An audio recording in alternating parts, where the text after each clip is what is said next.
Bonjour, je vous invite aujourd'hui à découvrir ou redécouvrir la technique du F-Color. Il s'agit d'une technique qui vous permet de réaliser des bijoux avec un effet émaillé. Je dis effet parce qu'en fait il ne s'agit pas de véritable émail dans la mesure où vous n'aurez pas besoin d'une cuisson à très haute température. Vous allez pouvoir cuire vos créations dans un four traditionnel. On y va ? Je vous propose aujourd'hui de réaliser un bracelet. Vous voyez que j'utilise déjà un ensemble avec les différents éléments et les anneaux. Ce que j'aimerais aussi réaliser, c'est un pendentif que je vais accrocher au collier que je vous ai déjà présenté dans une vidéo. Je vous mettrai le lien, ce qui vous permettra de retrouver comment réaliser cette partie-là. Aujourd'hui, nous allons donc réaliser le pendentif, le bracelet et les boucles d'oreilles qui seront simplement à l'identique de ces deux éléments. Choisissez vos poudres à effet émaillé. Elles se divisent en fait en trois familles. Une famille avec des coloris, je dirais, classiques, une famille avec des coloris pailletés et une famille avec des coloris dits structurés qui donnent en réalité des effets de craquelé. En ce qui me concerne aujourd'hui, je choisis un rouge foncé et un argent à effet structuré, c'est-à-dire à effet craquelé.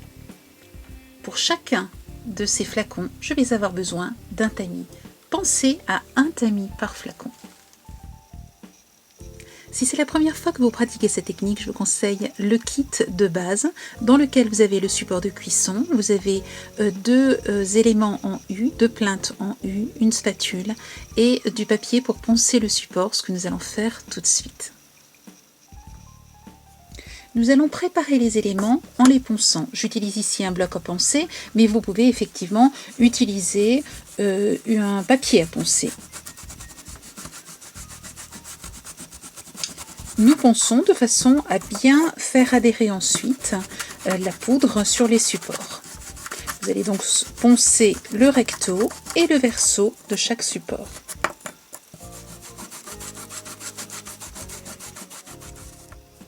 Vous voyez, vous obtenez de très fines rayures sur votre support de cuivre. Bien entendu, n'utilisez pas un papier avec des grains trop épais, vous risqueriez d'endommager votre support. Il faut vraiment des rayures très fines que l'on ne sent pas d'ailleurs au toucher. Placez des plinthes en U sur une feuille de papier, puis déposez les différents supports. Il ne reste plus maintenant qu'à les couvrir. Pour cela, et pour le faire de façon régulière, je retourne mon flacon à l'envers sur la feuille de papier, ce qui me permettra de récupérer l'excédent de poudre qui est tombé. Et ensuite, je saupoudre sans être trop proche de mon support de façon à éviter d'avoir des épaisseurs irrégulières. Et je n'hésite pas à mettre une grande quantité de poudre, une bonne épaisseur, à être généreuse. Et je vais commencer par le recto de mon support, ensuite je vais le cuire et je continuerai ensuite avec le verso du support.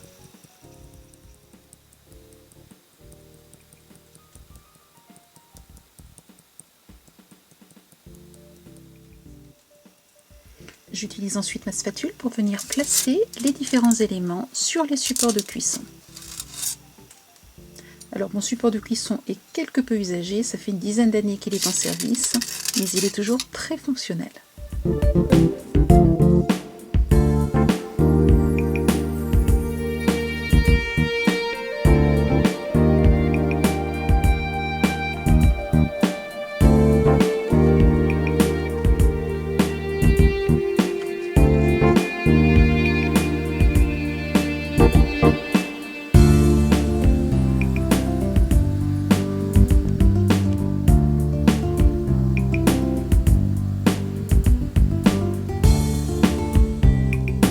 Laissez bien refroidir vos éléments avant de les toucher, sinon vous risqueriez de vous brûler. Vous voyez ici de plus près l'effet craquelé dont je vous parlais. Vous allez donc pouvoir maintenant réaliser l'autre côté du support. Et bien c'est exactement le même exercice avec la poudre. Et nous allons cette fois-ci utiliser du rouge foncé.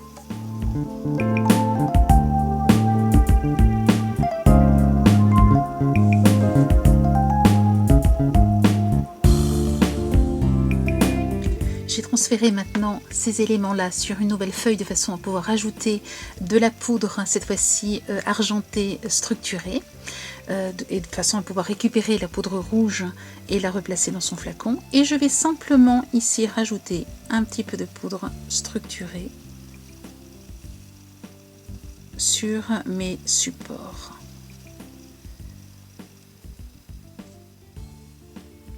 Je transfère à nouveau les éléments sur les supports et je procède à une nouvelle cuisson.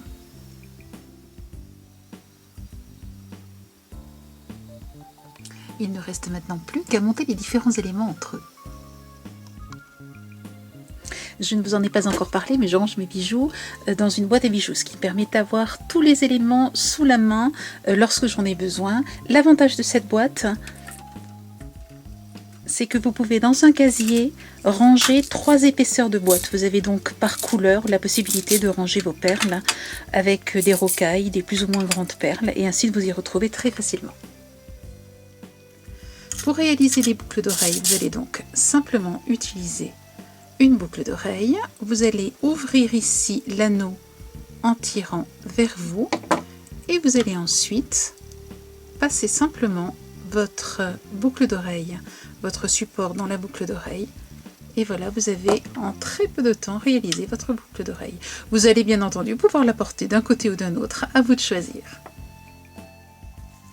Pour monter ces éléments sur mon pendentif, je vais prendre des anneaux. J'utilise ma pince à bout plat.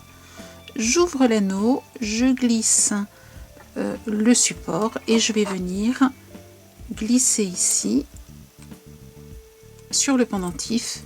Et voilà, c'est tout. Je vais maintenant monter mon pendentif sur le collier. Je vais commencer par mesurer le centre du collier et je vais venir y glisser le petit anneau.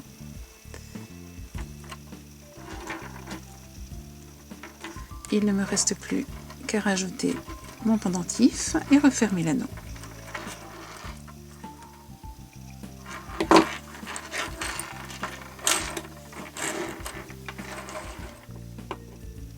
L'avantage de ce collier, c'est qu'il se porte recto verso.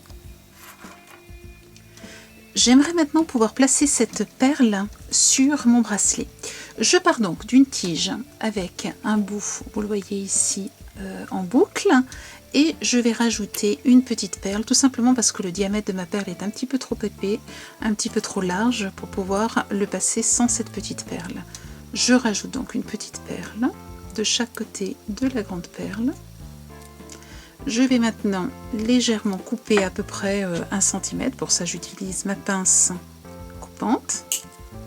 J'utilise ensuite ma pince à bout long, de façon à pouvoir réaliser ici une boucle. Une fois que la boucle est faite, voilà ce que vous obtenez. Il ne reste plus qu'à monter votre perle sur votre bracelet. Pour cela, j'ouvre la boucle, je glisse. Vous remarquez, l'utilisation de chaque pince est importante.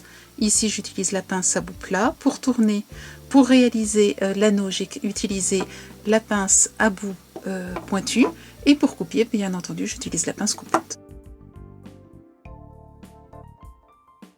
Vous allez ainsi pouvoir réaliser un bracelet à la taille de votre poignet, simplement en rajoutant des perles supplémentaires en fonction de la taille de votre poignet.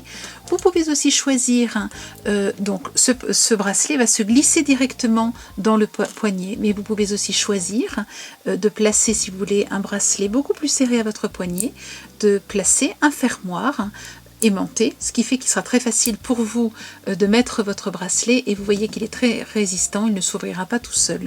À ce moment-là, ce que vous ferez, c'est que vous rajouterez simplement ce fermoir avec des anneaux au bout du bracelet.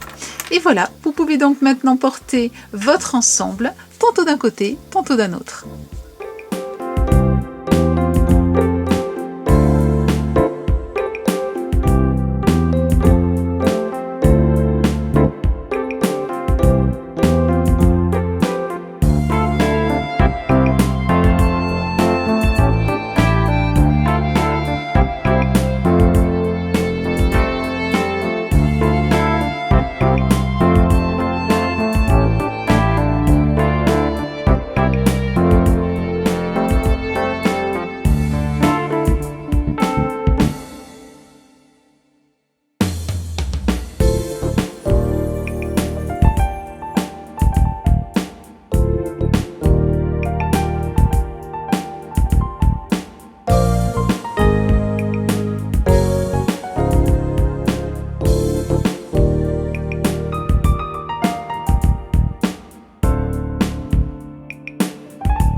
voyez, c'est tout simple de se faire plaisir, c'est tout simple de faire plaisir aux autres. Je vous souhaite une belle semaine créative et je vous dis à la semaine prochaine. Au revoir.